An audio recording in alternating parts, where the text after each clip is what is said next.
చాలా బాగుంటుంది. ఫస్ట్ ఒక లైక్ కొట్టి పూర్తిగా చూడండి, మీరు అది కూడా చూడొచ్చు. Okay, let's go. మీకు పండుగ తమ్ముళ్ళు రెడీ అయిపోయింది తమ్ముళ్ళు. ఈ కేసు పూర్తిగా రాజకీయ కక్షలతో పెట్టిన కేసు. ఇది నిలబడే కేసు కాదు. అయిపోయింది, బతికి అయిపోయింది. నీ కొత్త చెక్కేస్తారులే ఈరోజు. ఇప్పుడు ప్రస్తుతానికి హరాస్ చేసి ఏదో అరెస్టులు చేసి వాళ్ళు ఆనందం పొందొచ్చు, కానీ ఇది నిలబడే కేసు కాదు. ఎవరు చెప్పారు? ఎవరో చెప్తా నమ్ముతా నేను. వాళ్ళే చెప్పారు. కర్మరా. ఇది పూర్తిగా ఒక తప్పుడు కేసు. దీని గురించి ధైర్యంగా ఎదుర్కొనేదానికి సిద్ధంగా ఉన్నాం. Thank you. నీ నోట్లో నోరు పెట్టినందుకు మా గురువు గారు ఆయన చెప్పుతో ఆయనే కొట్టుకోవాలి. అయితే కొట్టుకోమనే. ఏంట్రా అంత టెన్షన్ పడుతున్నావు నువ్వు? ఈ ఊళ్ళో ఉన్నాడు రా, బిల్డప్ బాబాయ్ అని. ఆడు వచ్చాడంటే పెద్ద తలనొప్పరా, వచ్చేసాడు రాడు. It is a false case. Hi hi hi hi. అరే ఈడెవడ్రా కొత్తడు? నా బాగా తెలుసురా, పెళ్లిలో ఎంగలాకు ఏరుకు తింటాడు. బాగా వేసేసాడు. రాజకీయ కక్ష తీర్చుకోవాలనేటువంటి దురుద్దేశంతో ఈ కేసుని రిజిస్టర్ చేశారు. విత్తనమ్ము చిన్నదంట, మర్రి చెట్టు పెద్దదంట, మూసుకొని ఉండమంట.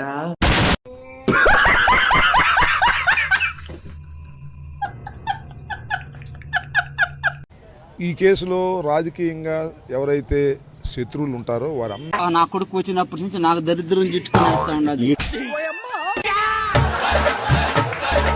అందరినీ అరెస్ట్ చేయాలనేది చంద్రబాబు నాయుడు గారు, లోకేష్ గారి యొక్క ఉద్దేశం.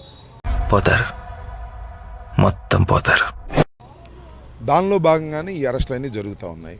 అయ్యి బాబోయ్, అలా భయపెట్టకండి అంకుల్. ఏదో చిన్న పిల్లలు ఇలాగే బ్రతకలేమండి అంకుల్.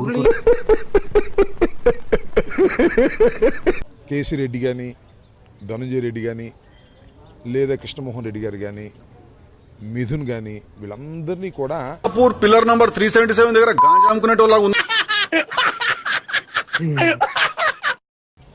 జగన్మోహన్ రెడ్డి గారికి అత్యంత సన్నిహితులుగా ఉన్నారనేటువంటి ఉద్దేశంతో వారిని అరెస్ట్ చేస్తే ఈ రాజకీయ పార్టీని మనం తొక్కేయొచ్చు అనేటువంటి ఒక దురుద్దేశంతో, ఏం పాయింట్ పెట్టావన్నా, సూపర్.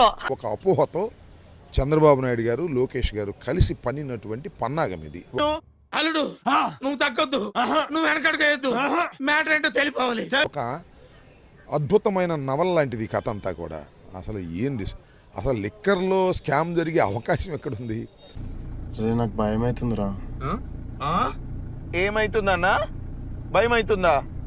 ప్రభుత్వమే లిక్కర్ మొత్తాన్ని నడిపింది తప్ప ప్రైవేట్ పరం ఎక్కడా కాలే.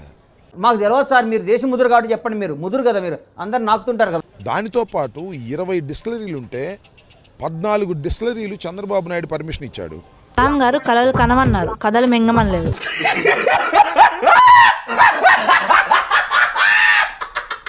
జగన్మోహన్ రెడ్డి గారి హయాంలో 5 సంవత్సరాల్లో ఒక్క డిస్టిలరీకి కూడా పర్మిషన్ ఇవ్వనటువంటి సందర్భం ఉంది.